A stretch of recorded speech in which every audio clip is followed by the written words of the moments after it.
Woody Harrelson and Kevin Hart star in the new Netflix action comedy The Man from Toronto. So let's see if this film is worth your time.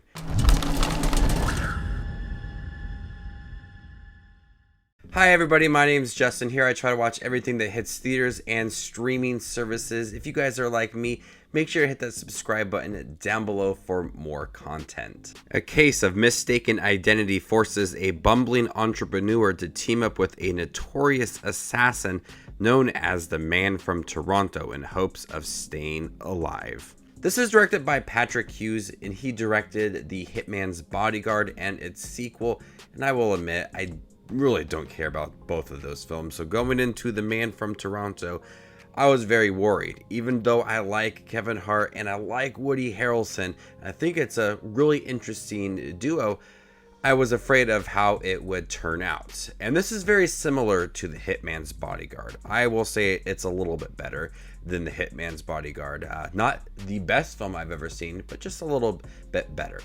It feels very similar in its style of humor. The action's great. There's humor throughout the film, but I just didn't find it to be funny. Even though Woody Harrelson and Kevin Hart have really great chemistry within the film, Kevin Hart plays Teddy and he's trying to create all these different fitness equipments. He wants no contact boxing.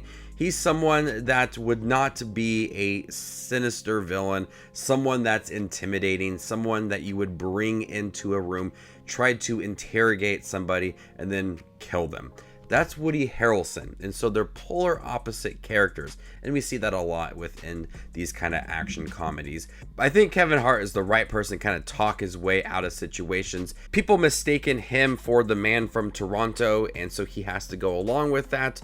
Woody Harrelson is the Man from Toronto, and so he has to kind of coach Kevin Hart through a lot of these situations. And when Kevin Hart is trying to interrogate somebody, it's funny. It works at times because you know that he's not that right person for the job. He gets scared, he's going to throw up. But listening to Woody Harrelson kind of coach him through that, it does have some good chemistry amongst the two. My problem with most of this film, I would say the first two acts of the film. My problem with the first two acts of this film is that there's action there and you're supposed to believe also that it's a comedy, but the two really don't play off of each other very well.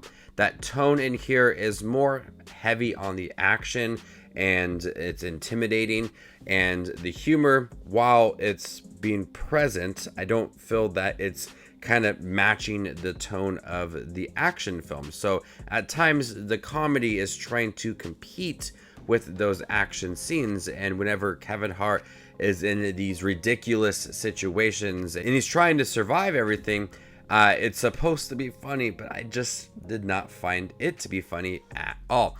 But once we get to the third act of the film, that's where it redeems itself. It has a really fun action scene, and the situation that Kevin Hart is in as he's trying to protect himself, a lot of that was funny. There was jokes that actually landed, and I found them to be funny. I found myself enjoying the third act of the film a lot more than the previous two acts of the movie. The jokes were there, they were funny, the action was there, it was filmed really well. It had a really great song to match and amplify those action scenes.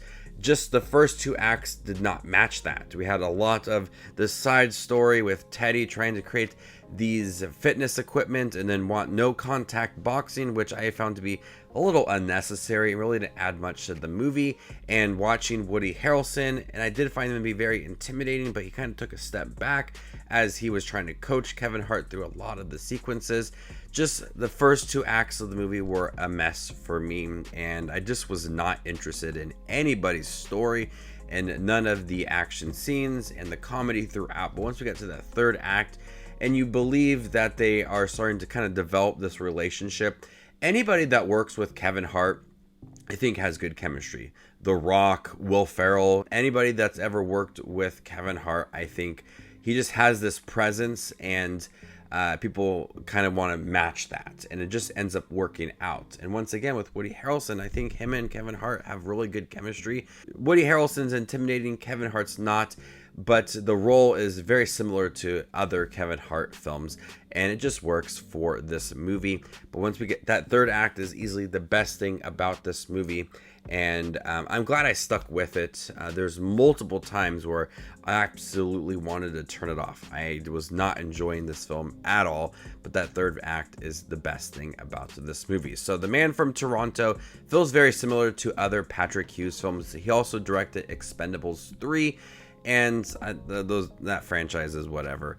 But it feels very similar to Hitman's Bodyguard, taking two different characters, pitting them against each other. There's action comedy. It feels very similar to that, but I did enjoy The Man from Toronto a lot more than the Hitman's Bodyguard and the sequel as well. Both of those films I do not care about.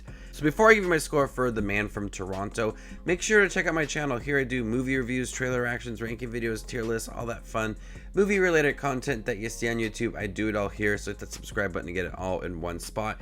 And if you would like to see where The Man from Toronto ranks amongst all of the other 2022 releases I have seen this year, follow me on Letterboxd, and there you can find my ranking. I'm gonna go ahead and give The Man from Toronto a C+. Thank you guys for checking my review for The Man from Toronto on Netflix. Have you guys seen it by chance? What do you think about it? Let me know in the comment section down below, and stay tuned for more up and coming content like this.